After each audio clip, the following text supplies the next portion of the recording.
गणित दिवस की आप सबों को हार्दिक बधाई। मैं आपको बताऊं, आप लोगों ने ये जरूर आप जानना चाह रहे होंगे कि आज गणित दिवस क्यों मनाया जाता है। तो गणित दिवस मनाया जाता है, हमारे भारत में एक महान गणितज्ञ पैदा हुए थे।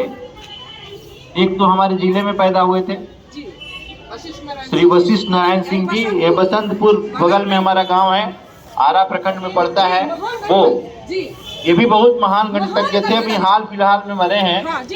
लेकिन जो ये राष्ट्रीय गणित दिवस मनाते हैं, ये 22 दिसंबर को मनाते हैं, क्योंकि 22 दिसंबर 1887 को एक महान गणितज्ञ पैदा हुए थे, जिनका नाम था रामानुजन, एस श्रीनिवासन रामानुजन। याद रखना है, दक्षिण भारतीय शब्द है, ये दक्षिण भारतीय हैं और इनका जन्म हुआ था तमिलनाडु के कोयम्बटूर जिला के अंतर्गत एक ईरोड गांव है, ईरोड, उसी गांव में इनका जन्म हुआ था। तमिलनाडु के कोयम्बटूर जिला के ईरोड में जन्म हुआ था। बचपन में ये बहुत अच्छे नहीं थे गणित में, लेकिन गणित में इनकी रुचि थी। वो हर एक जगह गणित देखते थे, हर जगह गणित देखते थे। मैं बहुत जल्द आप लोगों को इनकी जीवनी पर बनी फिल्म भी दिखलाऊंगा स्मार्ट क्लास के जरिए। इस जो रामानुजन सर हैं, इनके बारे में हम लोग विशेष जानेंगे। बहुत थोड़े समय में इन्होंने गणित के करीब 200 से अधिक सूत्र दिए, 200 से अधिक सूत्र दिए, और उन सूत्रों से प्रभावित होकर के इनको ट्रिनिटी कॉलेज की सदस्यता दी गई। इनके पास कोई भी गणित का विशेष प्रशिक्षण नहीं था, कोई डिग्री नहीं थी, लेकिन गणित के प्रति इनकी इतनी रुचि थी कि आपको मैं बता दूं कि एक तरह से इनको कहा जाता, गणित का पागल कहा जाता था। हर एक चीज में गणित खोजते। इनका सबसे बड़ा खोज था, जो कि आज के समय में त्रिकोणमिति से तो था ही, लेकिन सबसे पहला इनको सब लोग हम लोग बात कर रहे थे, 6ठी क्लास में हम लोग बात कर रहे थे कि उनका क्लास चल रहा था। मैं एक घटना बताता हूँ आप लोगों को कि बात चल रही थी कि एक सर बता रहे थे क्लास में अपने बच्चों को कि किसी भी संख्या में उसी संख्या से यदि भाग दिया जाए तो भागफल 1 आता है। जैसे 5 में 5 से भागा देंगे तो 1 आएगा, 10 में 10 से भागा देंगे तो 1 आएगा, 8 में 8 से भागा देंगे तो 1 आएगा। और वो सर बता रहे थे कि यदि 8 कलम है और 8 लोगों के बीच बांटना है तो हर एक को 1-1 कलम मिलेगा। उस क्लास में रामानुजन भी थे, पढ़ाई कर रहे थे। तो उन्होंने कहा कि सर यदि 0 में 0 से भागा देंगे तो क्या होगा, 0 में 0 से भागा देंगे तो क्या होगा। सर ने बताया था कि यदि किसी संख्या में उसी संख्या से भाग दिया जाए तो 1 होगा, तो 0 में 0 से भाग देने पर भी 1 होना चाहिए। ये एक ऐसा सवाल था कि पूरे गणित की नींव को हिला करके रख दिया। ये अपने आप में एक ऐसा सवाल था जिसका आज तक कोई जवाब नहीं दे पाया है। तो वो एक बहुत बड़ी क्रांति थी। उसके बाद बहुत सारा चीज आया, कैलकुलस आया, और इसको निकालने का प्रयास किया गया कि 0/0 का वैल्यू होता है क्या है। और आज भी 0/0 का जो फॉर्म है वो अपरिभाषित है, उसको अपरिभाषित माना जाता है, वो उसको कोई परिभाषा नहीं दी गई है।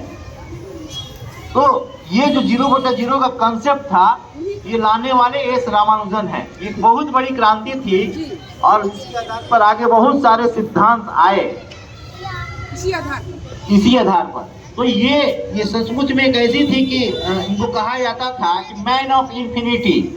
ये अनंत को जानने वाले आदमी थे, अनंत क्या होता है उसको जानने वाले ये व्यक्ति थे।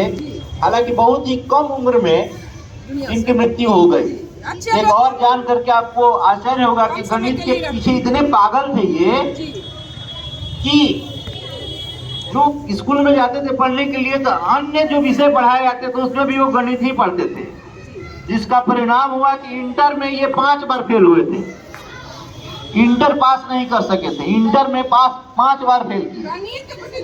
गणित में 100 में 100 इनको आता था और अन्य सब विषय में फेल कर जाते थे, क्योंकि अन्य विषय पढ़ते ही नहीं। इसीलिए ना इनके जन्मदिन पर राष्ट्रीय गणित दिवस मनाया। तो बहुत कम उम्र जिए, इनका जीने का भी तरीका अलग था।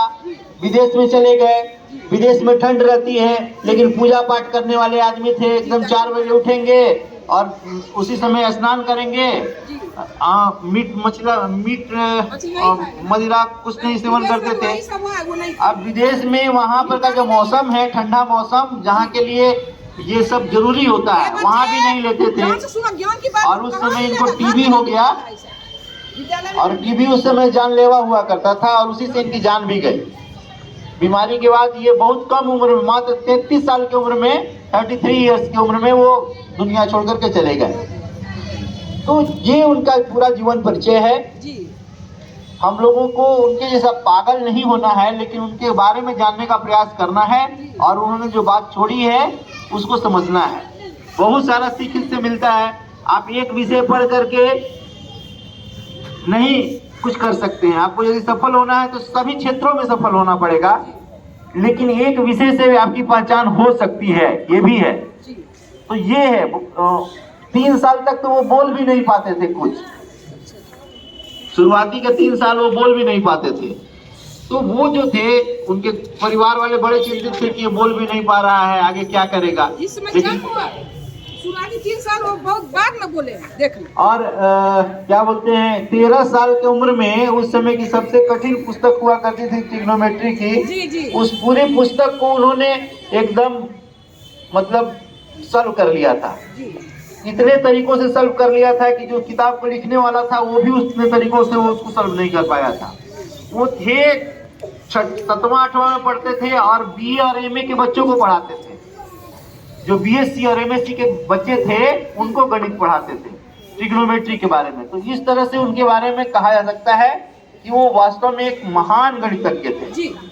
हम लोग उनको याद करते हैं आज के दिन, और आप से भी हम गुजारिश करते हैं कि आप लोग उनके बारे में जानने का प्रयास करें। धन्यवाद। बहुत बहुत धन्यवाद सर को। आज राष्ट्रीय गणित दिवस के अवसर पर रामानुजन जी का जो हम लोग जन्मदिन मना रहे हैं, इससे संबंधित आप लोग क्लासरूम में भी एक्टिविटीज कुछ करिएगा, गणित संबंधी भी आज ज़्यादा से ज़्यादा आप लोग करना है। बहुत बहुत धन्यवाद। चलिए हम लोग अमर रहे का नारा दें। रामानुजन का पूरा नाम सर श्रीनिवास रामानुजन। बोलिए अमर रहे श्रीनिवास रामानुजन, अमर रहे। तो उनसे यही शिक्षा मिलती है कि हम किसी भी क्षेत्र में अगर खूब मन लगा करके आगे बढ़ेंगे तो हम आगे बढ़ सकते हैं। देखिए अभी वो 20 नहीं है, कम उम्र में ही चले गए, नाम ले रहे हैं ना। उसी तरह से सब में टैलेंट है, ये बात नहीं है, सब में टैलेंट है, लेकिन उसको निखारना है, जुनून पैदा करना है। वो पागल जो सर बोल रहे थे कि गणित में पागल रहते थे, वही उसी को कहते हैं जुनून। तो वो किसी चीज में अगर आपको जुनून हो जाएगा तो निश्चित रूप से आप बहुत अच्छा कर जाइएगा, लेकिन हाँ लगन हो और जुनून भी हो। ठीक है सर, सबको बहुत बहुत धन्यवाद। गणित दिवस के अवसर पर सबको शुभकामनाएं। ठीक है, सभा समाप्त करते हैं, बहुत देर हो गई।